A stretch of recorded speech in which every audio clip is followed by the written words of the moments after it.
voyez ce voisin qui, dès le mois de septembre, dégaine son sécateur et réduit ses framboisiers en miettes? Stoppez net. Ne le suivez surtout pas. Et si je vous révélais qu'un simple petit délai, un timing malin avant de tailler, peut littéralement doubler votre récolte? Oui, vous avez bien entendu. La plupart des jardiniers perdent des kilos de fruits juste parce qu'ils sont trop pressés.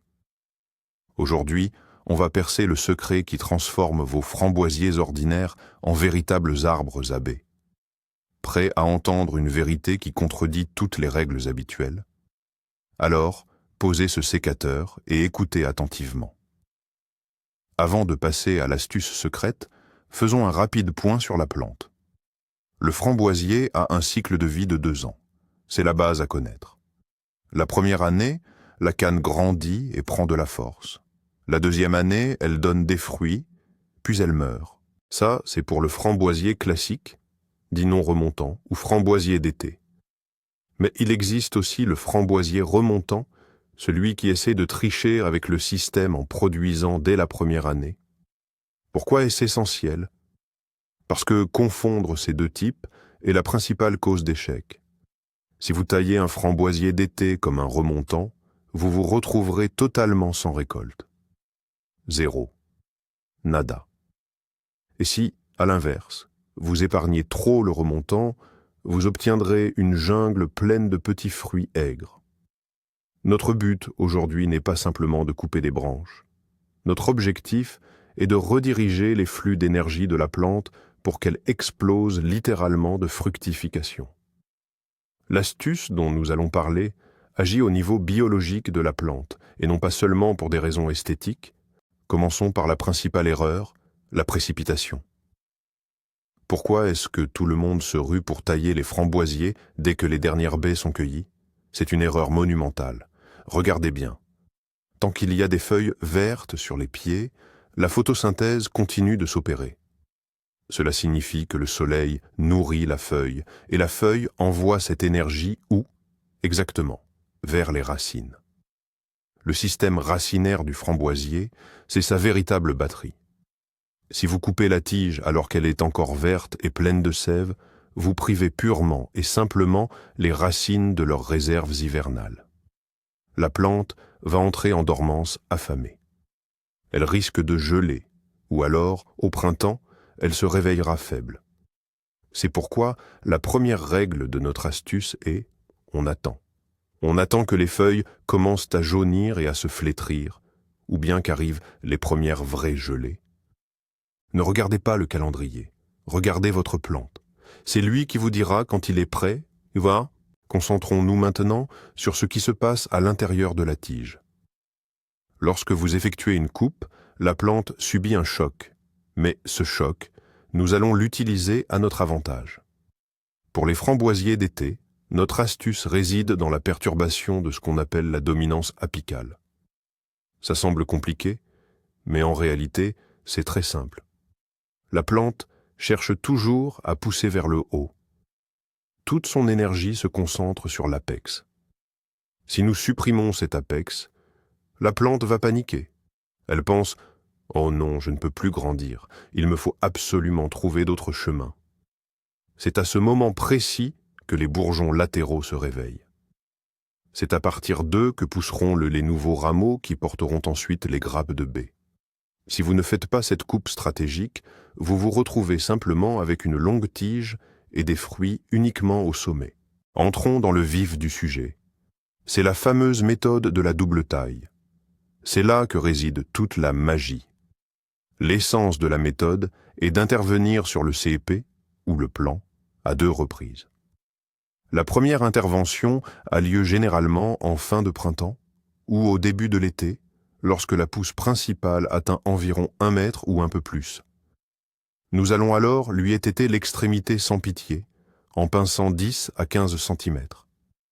Nous supprimons ainsi la tête, ou plus précisément, le point de croissance. Que se passe-t-il après ça? À l'arrivée de l'automne, cette tige qui était solitaire se métamorphose en un petit arbuste. Il développe alors 3, 4, voire 5 rameaux latéraux. Ces nouvelles pousses sont robustes, elles sont puissantes, et c'est là qu'elles forment les bourgeons qui donneront les fruits l'année d'après. Résultat, au lieu d'un simple tronc, nous obtenons un véritable éventail de branches, et cela augmente la surface de fructification de manière considérable. Mais c'est là qu'intervient la deuxième partie de l'astuce, celle que l'on oublie souvent. C'est la deuxième taille. On la réalise au printemps suivant. Ces mêmes rameaux latéraux qui ont poussé après notre premier pincement, on va les raccourcir à leur tour. Littéralement de 10 à 15 cm.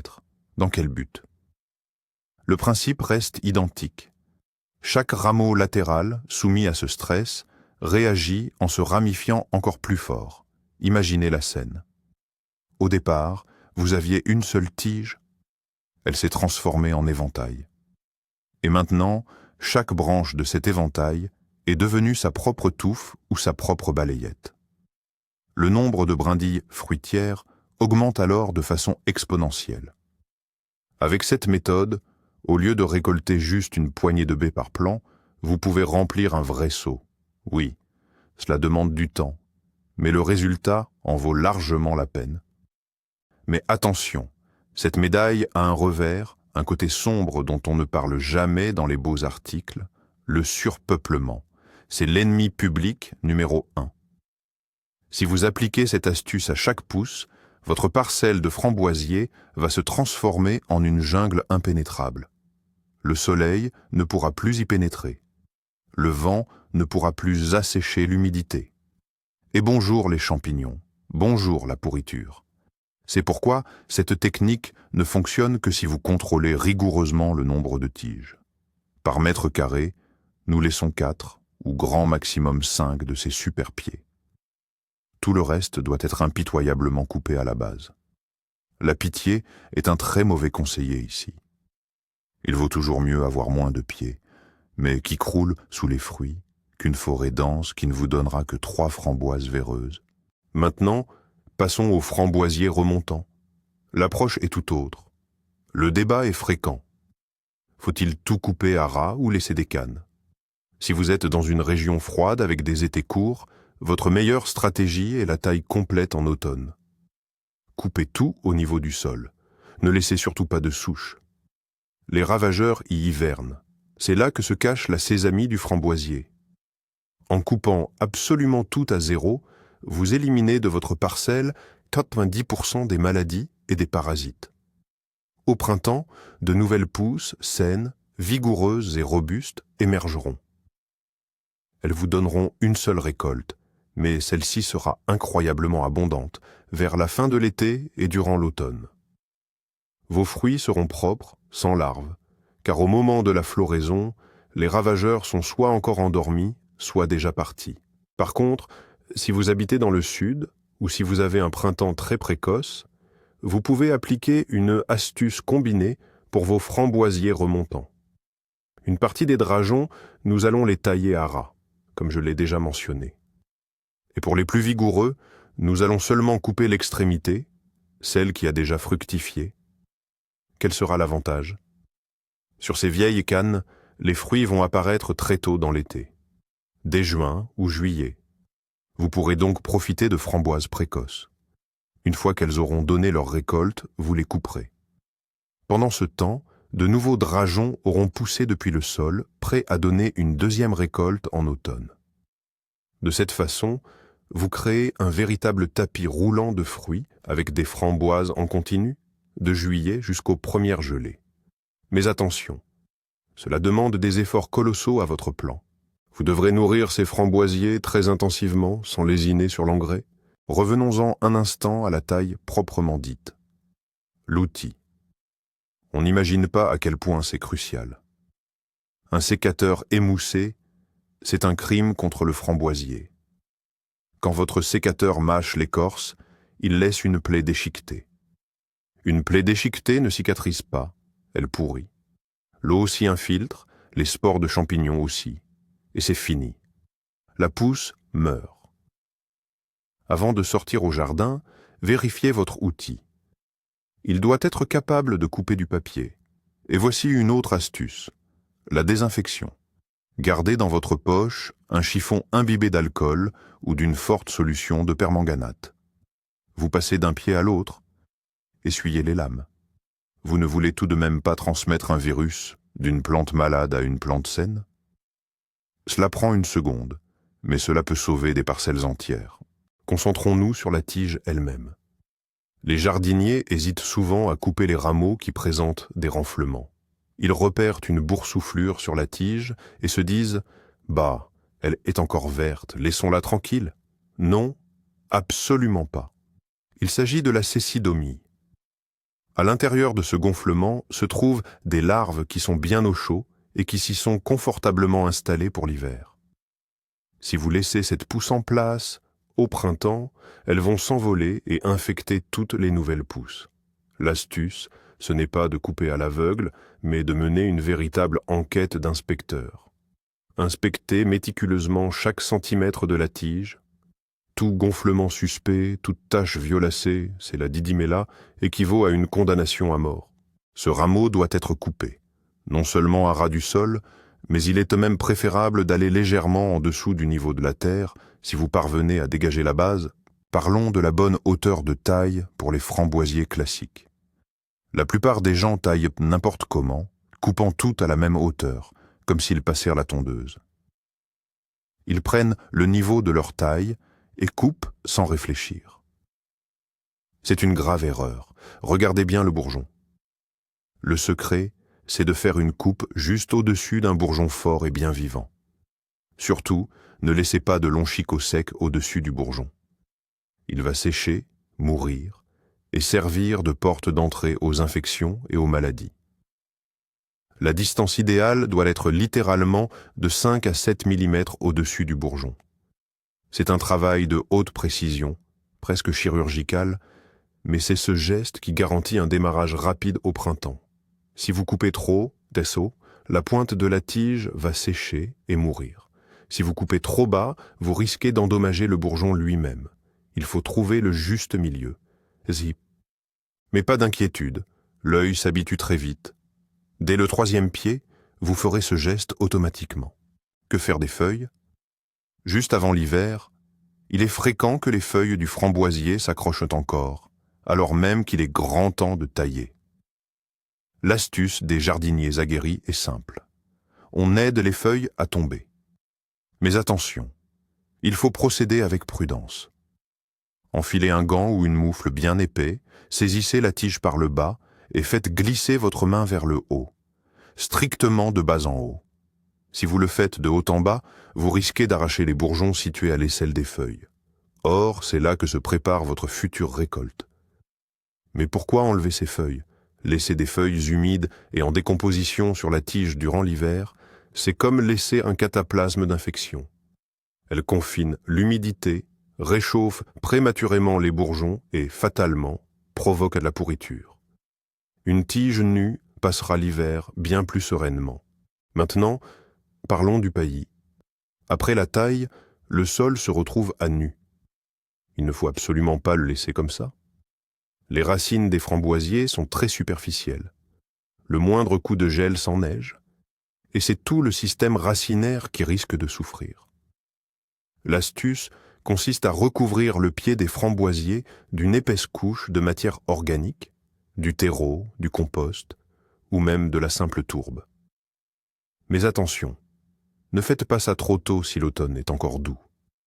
Si vous mettez une épaisse couche de paillis alors qu'il fait encore 10 degrés, les racines risquent de s'étouffer ou de pourrir. Faites-le uniquement lorsque la terre a déjà durci, même légèrement, après le premier coup de gel. Ça servira alors de véritable couverture chaude. Et au printemps, ce paillis deviendra le premier apport nutritif une fois la neige fondue. Faut-il attacher ces framboisiers? La question se pose. Le vent hivernal peut être terrible. Les longues cannes de framboisier, surtout si vous avez utilisé la méthode de la double taille et que vous vous retrouvez avec de véritables arbres, offrent une grande prise au vent. Elles risquent d'être cassées nettes ou couchées au sol par le poids de la neige. L'astuce est simple. Regroupez les tiges en bottes. Attention, ne serrez pas trop. Ne les étranglez pas. Il faut juste qu'elles se soutiennent mutuellement. Si vos hivers sont très rudes et peu enneigés, vous pouvez même les coucher vers le sol. Sous la neige, le framboisier survit à n'importe quel gel. En revanche, le framboisier exposé à un vent glacial s'assèche. Oui, il se déshydrate. L'humidité est littéralement gelée et évacuée des tiges par le vent. Abordons la question de l'élimination des débris. Tout ce que vous taillez devient un biomatériau potentiellement dangereux. Les branches, les feuilles, le bois mort. Oubliez le fameux « je le mets au compost ». C'est là que les champignons et les larves survivent et prospèrent parfaitement. Le secret d'un jardin vraiment sain, c'est le bûcher. Les cendres, notamment celles des framboisiers, sont un excellent fertilisant naturel. Récupérez-les pour les remettre au pied de vos arbustes. Mais les branches, elles, doivent absolument être incinérées. Si le brûlage est interdit par la loi ou le règlement, vous devez évacuer ces résidus loin de votre propriété. Surtout, ne laissez jamais ces résidus de taille traîner dans les allées pour pailler le sol. C'est l'erreur la plus bête et la plus coûteuse que vous puissiez faire. Vous êtes en train de créer un véritable hôtel 5 étoiles pour les parasites, directement au pied de vos cultures. La fertilisation après la taille. Beaucoup se disent « c'est bon, j'ai taillé, maintenant place au repos ». Erreur. C'est précisément maintenant que se prépare le succès de l'année prochaine. Après la taille, le framboisier est soumis à un stress. Il faut absolument lui apporter un coup de pouce. Mais surtout, pas d'azote. Absolument aucun fumier à l'automne. L'azote provoquerait la croissance du framboisier alors qu'il doit entrer en dormance. L'astuce réside dans le phosphore et le potassium. Utilisez du superphosphate et du sulfate de potassium. Ces éléments aident le bois à mûrir.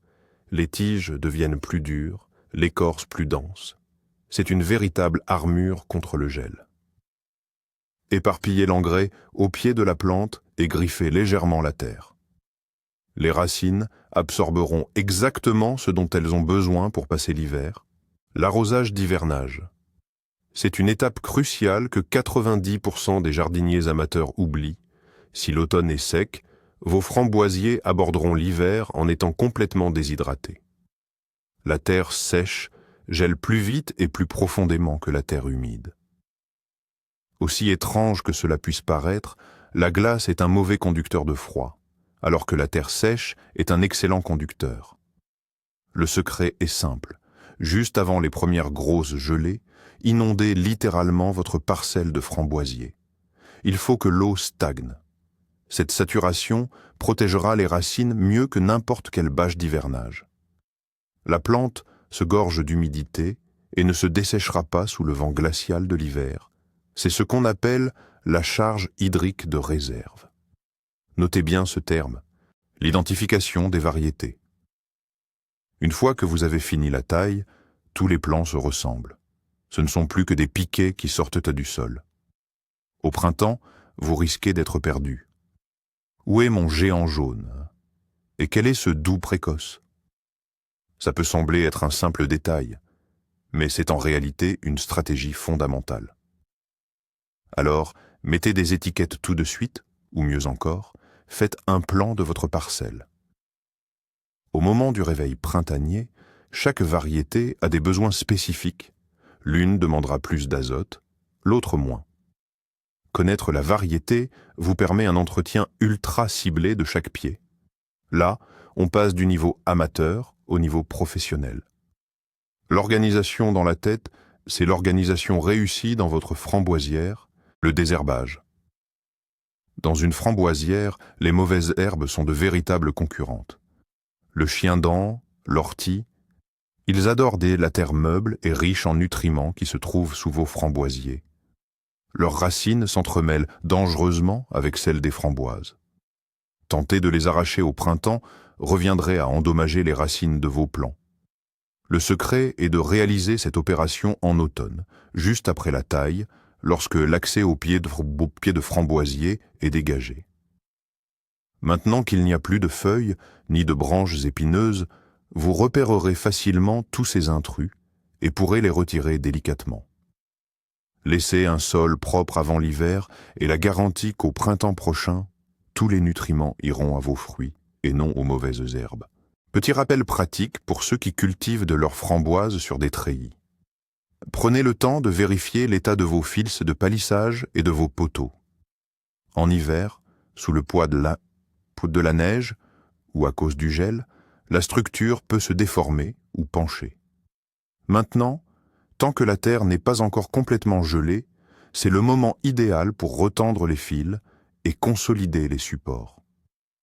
Au printemps, avec la boue et le retour du mauvais temps, vous n'aurez pas l'envie de vous en occuper. De plus, une fois que les framboisiers commenceront à pousser, il sera trop tard pour faire des réparations majeures, au risque de casser ou d'endommager les jeunes pousses. Préparez vos structures dès l'automne, juste après la taille. Cela vous épargnera bien des tracas et beaucoup de stress au mois de mai. Et pour finir, voici notre ultime astuce pour aujourd'hui. Elle concerne la neige. Si vous vivez dans une région où les chutes sont rares, vous devez devenir un véritable capteur de neige. Après la taille, déposez des branchages, non pas des branches de framboisier bien sûr, mais plutôt des boucs de sapin ou les restes d'une taille d'arbre sur vos rangs. Cela va aider à retenir et à accumuler la neige. La neige est l'abri le meilleur, le plus efficace, et en plus, il est totalement gratuit. Chaque centimètre de neige représente un degré de chaleur supplémentaire pour les racines. Ne comptez pas uniquement sur la nature, apprenez à la gérer. Retenez la neige là où elle est la plus utile, sur les racines de vos futurs baies sucrées. Eh bien, mes amis, vous l'avez compris. Tailler les framboisiers, ce n'est pas juste couper des branches au hasard. C'est une véritable stratégie, toute une philosophie même. Faisons le point rapidement. On ne se précipite pas avec le sécateur, on attend que les feuilles tombent. On fait bien la différence entre les framboisiers non remontants d'été et les framboisiers remontants. On utilise la méthode de la double taille que sur les pieds vigoureux, et on n'oublie jamais d'éclaircir les plantations. On retire toutes les parties malades. On nourrit la terre en potassium et on arrose correctement. Si vous suivez bien ce plan d'action, l'été prochain, la récolte sera tellement abondante que vous ne saurez plus où la mettre. Préparez-vous à acheter de nouveaux seaux et à dénicher de nouvelles recettes de confiture. Merci beaucoup d'avoir regardé jusqu'au bout. Si toutes ces informations vous ont été utiles, mettez un pouce bleu, c'est la meilleure façon de me remercier. Et abonnez-vous à la chaîne pour ne surtout pas manquer les travaux de printemps. Maintenant, j'ai une question pour vous. Avez-vous l'habitude de couper vos framboisiers à ras en automne, ou est-ce que vous laissez des tronçons? Dites-le moi en commentaire. Quel est le meilleur rendement que vous ayez obtenu avec quelle méthode? Discutons-en.